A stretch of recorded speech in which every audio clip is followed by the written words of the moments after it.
Friends ఒక వ్యక్తి వృత్తిపరంగా కానీ, అతని మనస్తత్వం, అతనికి సంబంధించిన ఫ్యామిలీ బ్యాక్‌గ్రౌండ్ ఇవన్నీ గమనిస్తే తను వచ్చిన పరిస్థితులు, తనొచ్చిన ఎన్విరాన్మెంట్ వేరైనప్పటికీ, ఇక రాజకీయాల్లో అంత అద్భుతంగా అంటే వచ్చిన 2 ఏళ్లలో తను సీఎం అయ్యాడంటే అదసలు మామూలు విషయం కాదు.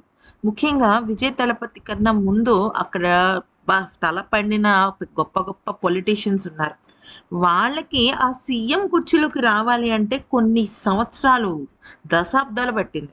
అయినా కూడా రాని ఎంతోమంది నేతలున్నారు. నిజం చెప్పాలి అంటే పొలిటికల్ ఫ్యామిలీ బ్యాక్‌గ్రౌండ్‌లో పుట్టి, పెరిగి ఎన్నో గొప్ప గొప్ప పదవులను అధిష్ఠించిన వాళ్ళకి కూడా ఆ సీఎం పదవి అనేది ఒక ఏదో కొరకరాని కొయ్యగానే మారిపోతుంది. అలాంటిది పార్టీ పెట్టి జస్ట్ 2 ఇయర్స్‌లోనే పోనీ ఏదైనా విపరీతమైన ఆహ్, పబ్లిసిటీ ఉందా అంటే లేదు. తన ప్రయత్నం తను చేశాడు. తను చెప్పిన 10 మాటలు 10 చాలా అద్భుతంగా యూత్ వెళ్ళాయి. ఆడవాళ్ళ విషయాలు ఆడవాళ్ళ దగ్గరికెళ్ళాయి. పెద్దవాళ్ళ విషయాలు పెద్దవాళ్ళ దగ్గరికి వెళ్ళిపోయింది. అంటే తను ఏం చెప్పినా కూడా చాలా స్ట్రెయిట్ ఫార్వర్డ్‌గా చెప్తాడు. లేదంటే అసలు ఆ విషయం చెప్పడు. అది సీఎం విజయ్ యొక్క తత్వం అన్నమాట. తమిళనాడు సీఎం.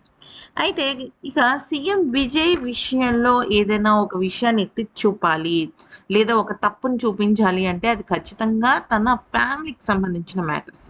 అంటే సీఎంగా తను ప్రమాణ స్వీకారం చేస్తున్నప్పుడు గానీ, లేకపోతే వేరే వేరే విధాల్లో కానీ, తను కొన్ని కొన్ని సందర్భాలలో వెనకడుగు వేసిన సందర్భాలున్నాయి. అయితే ఇక సీఎం విజయ్‌ని గనక మనం చూసినట్టయితే, ఇక్కడ తన భార్య విషయంలో చాలామంది చాలా రకాలుగా తనని టాంట్ చేశారు. కానీ ఫస్ట్ టైమ్ అసెంబ్లీకెళ్ళినప్పుడు కూడా తమిళనాడు సీఎం అయిన తర్వాత అసెంబ్లీకెళ్ళినప్పుడు కూడా తనకు సంబంధించి అంటే తన ప్రత్యర్థి పార్టీ ఉంటారు కదా! ప్రతిపక్ష నాయకులు డీఎంకే. వాళ్ళలో కొంతమంది మీరు సీఎం అయితే అవ్వగలిగారు కానీ, మీరు కొన్ని విషయాలకు పాపం సమాధానం చెప్పలేకపోయారు. ఆ సమాధానం చెప్పలేని ఎన్నో రకాల ప్రశ్నలు ఉన్నాయేమో అని అడగడం స్టార్ట్ చేశారు. అంటే అప్పుడు విజయ్ ఏ దేని గురించి అని అడగకుండా ప్రతిపక్షాల వాళ్ళు పాపం క్వెషన్ అడగడానికే చాలా ఇబ్బంది పడుతున్నారు. మరి ఇక ఆన్సర్ నేనెలా చెప్పాలో నాకు అర్థం కావటం లేదు అని అడిగితే, ఇక ఫ్యామిలీ గురించి, అలాగే వాళ్ళు ఆ పెళ్లి గురించి ఇవన్నీ ఎత్తుతుంటే అప్పుడు విజయ్‌కి అర్థమైపోయిందనమాట. ఓహో! వీళ్ళు మాట్లాడుతుంది వేరే విషయం. వీళ్ళు కరెక్ట్‌గా లేరు అన్న విషయం అర్థమయ్యి విజయ్ చాలా స్ట్రెయిట్ ఫార్వర్డ్‌గా ఏం చెప్పాడంటే, అధ్యక్ష అంటే తమిళ్‌లో అనమాట. అధ్యక్ష, నాకు 1999లో పెళ్ళయింది. నా తల్లిదండ్రులు చంద్రశేఖర్, శోభ. నా భార్య పేరు సంగీత. నాకిద్దరు పిల్లలున్నారు. పెద్ద బాబు పేరు సంజయ్ జోసెఫ్ విజయ్. రెండో పాప పేరు దివ్య శాష. అయితే నాకు బాబన్న, పాపన్న చాలా ఇష్టం. బాబు వయసు 25 సంవత్సరాలు. పాప వయసు 21 సంవత్సరాలు. ఇంకేమైనా కావాలా అధ్యక్ష? నేను పుట్టింది, పెరిగింది అంతా కూడా తమిళనాడులోనే. నేను సినిమా యాక్టర్‌గా ఉండేవాడిని అంటూ అసలు తన గురించి మొత్తం ఏకరవ పెట్టాడనమాట. అయితే ఈ సమయంలో నా భార్య పేరు సంగీత అని చెప్పటం హైలైట్‌గా నిలిచింది. అసలు టీవీలు చూస్తున్న తమిళనాడుకి సంబంధించిన అసెంబ్లీ టీవీ వార్తలు చూస్తున్న వాళ్ళైతే విజిల్స్ మోగించారనమాట. ఎందుకనంటే ప్రతి ఒక్కరు నువ్వు భార్యతో విడాకులు తీసుకున్నావు అని తన ఫ్యామిలీ విషయంలో జోక్యం చేసుకుంటున్నారు. ఫ్రెండ్స్ ఇక్కడ మ్యాటర్ ఏం జరిగింది అంటే విజయ్‌కి అలాగే తన భార్యకి మధ్య గొడవలొచ్చాయి. కాదనటం లేదు. కానీ వాళ్ళు మళ్ళీ తిరిగి ఒక మంచిగా కలవాలన్న ప్రయత్నం జేస్తున్నారు. ఎందుకని? అటు పిల్లల వల్ల. మెయిన్‌గా పిల్లలే. ఏ రిలేషన్‌షిప్ అయినా సరే నిలబడేది పిల్లల వల్లే. ఎంతోమంది భార్యాభర్తల మధ్య సఖ్యత ఉండదు. అసలు కొన్ని కొన్ని సందర్భాలలో ఒక భర్త భార్యని విపరీతంగా టార్చర్ పెడుతుంటే, ఇక ఆ భార్య తట్టుకోలేని పరిస్థితుల్లో కూడా తన పిల్లల మొహం చూసి వెనక్కి తగ్గిపోతుంది. అది భార్యాభర్తల బంధం అంటే, పిల్లలు ఉన్న గొప్పతనం అంటే.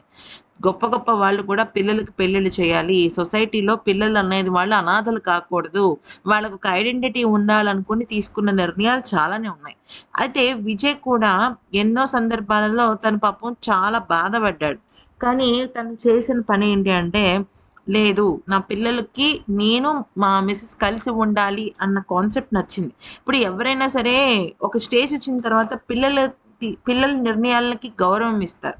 అందుకనే ఈ అసెంబ్లీలో అందరి ముందు అందులోనూ కోట్లాది మంది తమిళనాడు ప్రజలు చూస్తున్నప్పుడు నా భార్య సంగీత అని చెప్పడంతో వాళ్ళిద్దరి మధ్య విడాకులు లేవు. వాళ్ళిద్దరు చాలా సఖ్యతగా ఉన్నారు. ఇంతకు మించిన కావాల్సింది ఏంటి? ఏం అక్కర్లా. నిజం చెప్పాలంటే అసలు విజయ్ చేసిన ఈ పనికి ప్రతి ఒక్కరు ముఖ్యంగా లేడీస్ అయితే హ్యాట్స్ ఆఫ్ చెప్తున్నారు. అయితే కొన్ని కొన్ని సందర్భాలలో కొంతమంది ఆడవాళ్ళు వాళ్ళ జీవితంలో జరిగిన కొన్ని ఆహ్, చేదు విషయాలని విజయ్‌తో కూడా పంచుకున్నారనమాట. అంటే ఒక బ్రదర్ లాగా యెస్ మా కష్టాలు తీర్చే సీఎం వచ్చాడు అని జెప్పేసి. అయితే ఆడవాళ్ళ బాధలేంటి, కష్టాలేంటి, ఒక కుటుంబం అన్నాక ఎటువంటి ప్రాబ్లమ్స్ ఒస్తాయి ఇవన్నీ కూడా విజయ్‌కి తెలుసు. అయితే ప్రతిపక్ష నాయకులు ఎవరో గాదు డీఎంకే వాళ్ళు. అంటే Udhayanidhi Stalin. Udhayanidhi Stalin and Vijay best friends. వాళ్ళిద్దరూ కలిసి ఒక్కటే కాలేజ్, ఒక్కటే స్కూల్. అంత బెస్ట్ ఫ్రెండ్స్ అన్నమాట. నిజం జెప్పాలి అంటే ఉదయనిధి స్టాలిన్‌కి విజయ్ మీద ఒక రకమైన తెలియని అసూయ పెరిగింది. ఎందుకో చెప్పమంటారా? ఇద్దరిది సేమ్ ఏజ్. ఇద్దరు సినిమా ఫీల్డ్‌లోనే ఉన్నవాళ్ళు. ఇద్దరు హీరో కేటగిరీనే. కానీ విజయ్‌కి ఉన్నంత పాపులారిటీ ఉదయనిధి స్టాలిన్‌కి లేదు. ఎందుకో చెప్పమంటారా?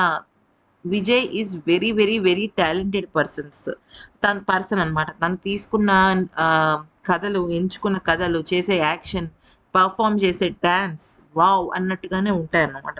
అసలు తమిళనాడులో విజయ్ దళపతి అంటే అసలది మామూలు క్రేజ్ కాదు. తను చేసిన పాటలు గానీ, తను చేసిన సినిమాలు గానీ ఇప్పటికి కూడా బ్లాక్ బస్టర్ హిట్స్ అన్నమాట.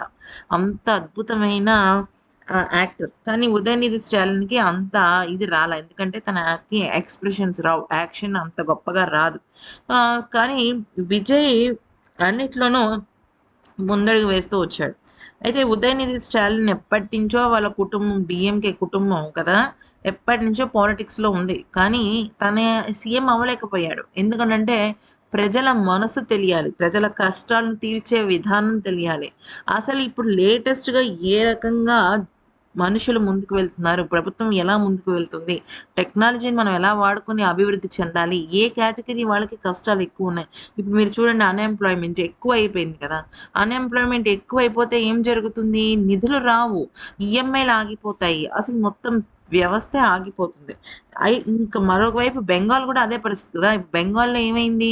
60 ఇయర్స్ వచ్చిన వాళ్ళని కూడా 5 ఇయర్స్ పెంచుకుంటూ కొత్తగా ఎంప్లాయ్‌మెంట్ కావాల్సిన వాళ్ళకి అంటే ఇప్పుడు గ్రూప్స్‌కి సంబంధించిన నోటిఫికేషన్స్ అవి పడుతూ ఉంటాయి కదా! ఏ స్టేట్‌కి ఆ స్టేట్. అవన్నీ కూడా ఆగిపోయాయన్నమాట. అంటే అక్కడ హెడ్ ఆఫ్ ది స్టేట్ కరెక్ట్‌గా లేరు. లేకపోవటం వల్ల ఇదంతా జరుగుతుందనమాట. సో, అది ఫ్రెండ్స్ విషయం. ఈ వీడియో గనుక నచ్చితే లైక్ చేసి సబ్స్క్రైబ్ చేసుకోండి. ఇంకా విజయ్ ఇచ్చిన సమాధానం మీకు కూడా నచ్చిందా అనేది ఫస్ట్ కామెంట్ సెక్షన్‌లో పెట్టండి. ఆ తర్వాతే లైక్ చేయండి, సబ్స్క్రైబ్ చేసుకోండి. ఇంకా నచ్చితే ఫ్రెండ్స్‌తో షేర్ చేయాలనుకుంటే షేర్ చేయండి.